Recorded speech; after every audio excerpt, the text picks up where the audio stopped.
I stopped going on Facebook for a reason. I don't say that Facebook is haram or whatever, but for me personally, I couldn't do it anymore. I just couldn't do it. I stay in, we'll put something up on our Bayina thing, like an announcement or this or that. But for socializing, just the things I saw were so disappointing. Like, how can you do that? You're Muslims. How can you post pictures like that?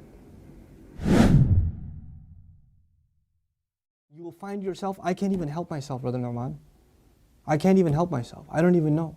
I don't know how to turn the computer off. I don't know what makes me do that every night. I don't know what makes me do this or that. I don't know what makes me go there. Go into that chat session, Go and log into that, horrific website. Go watch that filth. Why do I end up doing that? Why can't I lower my eyes when I'm in an elevator, when I'm walking down the street? I can't even help myself. I don't know what to do. That's when you know Shaitan's got a pretty good hold on you. He's got a pretty solid hold on you. And you've been sucked into a really, a vicious cycle.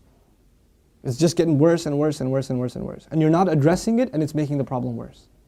And it's destroying your spirituality altogether. Your relationship with Allah depends on a heart being clean. Every time you're exposed to filth, more dirt, more blackness, more covers are poured on top of your heart. And it keeps on pouring, and it keeps on pouring, and it keeps on pouring, to the point where you're listening to the word of Allah and you can't get yourself to even shed a single tear. It won't come, because your heart has been made so hard because of all the exposure to filth, all the sin that your eyes are taking in all the time. And you don't even care anymore.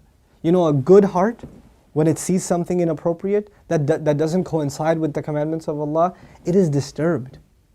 It's not attracted, it's disturbed. It says, no, that's wrong. Immediately the conscience kicks in, the alarm goes off. But when you're at the point, when you're by yourself and you feel no guilt doing it, you just don't feel anything. You don't feel that it's wrong. The only thing before you stare at a sister, you look around like, is anybody else watching? And then you take a good look. That means the fear of Allah is completely gone. The only fear you have is that of the seen. There is no more fear of the unseen. What a horrible spiritual state to be in. Don't even go near zina. إِنَّهُ كَانَ فَاحِشَةً. It has always been considered a lewd, shameless, vulgar act. وَسَاءَ سَبِيلًا. And a horrible path. Allah describes it as a path. A horrible path. In other words, a path has steps. Right? A path is made up of steps. You have to identify which step you're in. What makes you get into this? And for each of you, there's a process, there's a cycle. You're in a room by yourself. You're after school. You've got a couple of hours before your parents get home. You're among a bunch of friends that don't have any standards. You have to identify what leads you to this sin every time, and you have to cut it in its tracks. You have to stop going down that path. وَسَاءَ سَبِيلًا. What's amazing to me about this ayah, where it's situated. Right after this ayah, Allah says, don't murder people. وَلَا تَقْتُلُوا النَّفْسَ الَّتِي حَرَّمَ اللَّهُ إِلَّا بِالْحَقِّ. Don't kill any person that innocent person, essentially. Allah mentioned this crime first and murder second. Can you think of that? Like, we think of murder as this huge crime, right? But Allah says, when you violate the dignity of a human being, that's fahsha. Looking at a human being in that way is violating your own and their dignity. And when we kill a person, we have violated their physical, their right to life. So there's the spiritual murder, fahsha, and there's the physical murder, qatl. There's two kinds of murder here. So Allah mentions the spiritual murder first. Our standards have gone so low. A movie comes out, you see a couple of trailers, you tell yourself, there's just one bad scene in it, it's okay. They put filthy scenes in everything now. And we don't even care about the spiritual price we're paying. It's affecting our prayer, it's affecting our dua, it's affecting our character, it's affecting our family life. It is. And we don't care. We just think, hey, that's life, bro, come on, live in the times. It's alright. That's just what it is now. What can you do? So many of you don't care what kinds of pictures you put up of yourselves on your Facebook pages. I stopped going on Facebook for a reason. I don't say that Facebook is haram or whatever, but for me personally, I couldn't do it anymore. I just couldn't do it. I stay in, we'll put something up on our Bayina thing, like an announcement or this or that. But for socializing, just the things I saw were so disappointing. Like, how can you do that?